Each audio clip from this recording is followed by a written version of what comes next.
Hey you, it's me, Curtis P, and it's time for some coffee.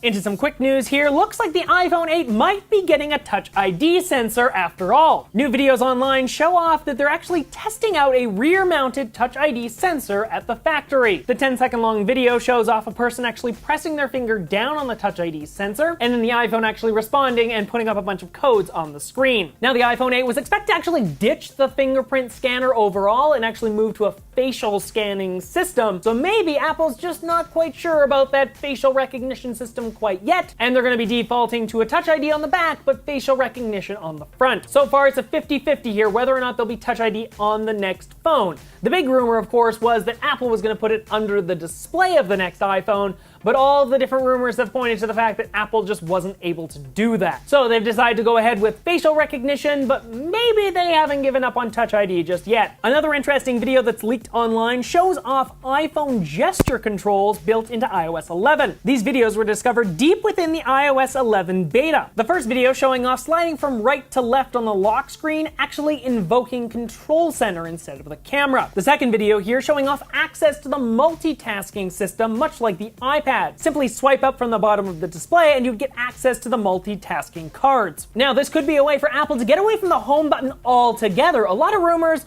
still swirling as to how Apple will actually implement the home button on the iPhone 8. But with this leaked video, we could actually see Apple ditch the home button altogether. If all you have to do is swipe up from the bottom of the display, what's the point of having a button on screen? This way you could use that screen real estate to actually show off apps instead of displaying a fake button on screen at all times. So far it's a little up in the air as to whether this will be included in future versions of the iPhone, or it could just be an abandoned feature overall. For myself personally, I love this feature. I think this looks super cool. I've been running the iOS beta on my iPad and iPhone ever since iOS 11 was announced. And overall, the implementation on the iPad is amazing. I love swiping up from the bottom of the display, showing off the dock, and then being able to access multitasking. If we could get a dock on the iPhone as well, that would be amazing. Pluses all around. Next up, some big Android news as Android O officially has a name, that being Oreo. The Android team releasing this fun Eclipse-themed video to showcase and talk about Android O, or Oreo. Some of the big changes coming to Android: there's going to be a new accessibility button, a new adaptive icons, background location limitations, there's also an integrated printing support, notification categories, and a ton of other features. Android O, of course, is the next generation of the Android operating system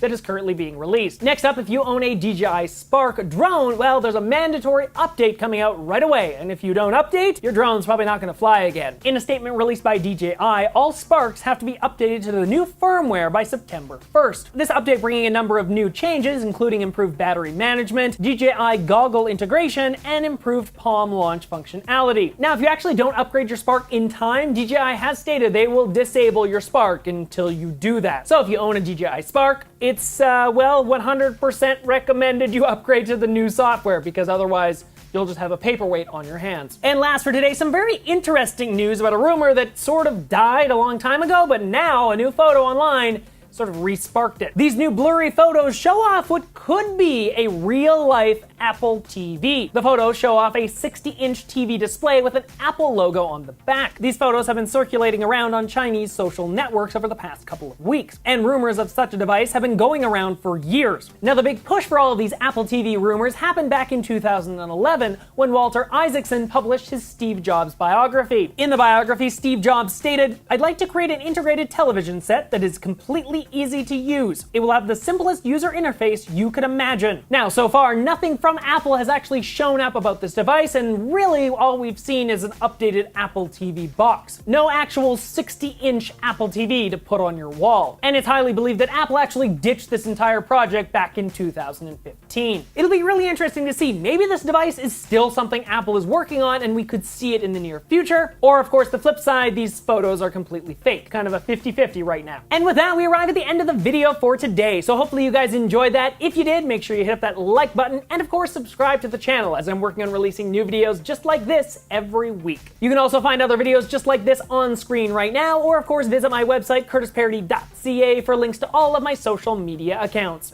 Hopefully you guys enjoyed this, and until next time, I'm Curtis Parody. Have a great day.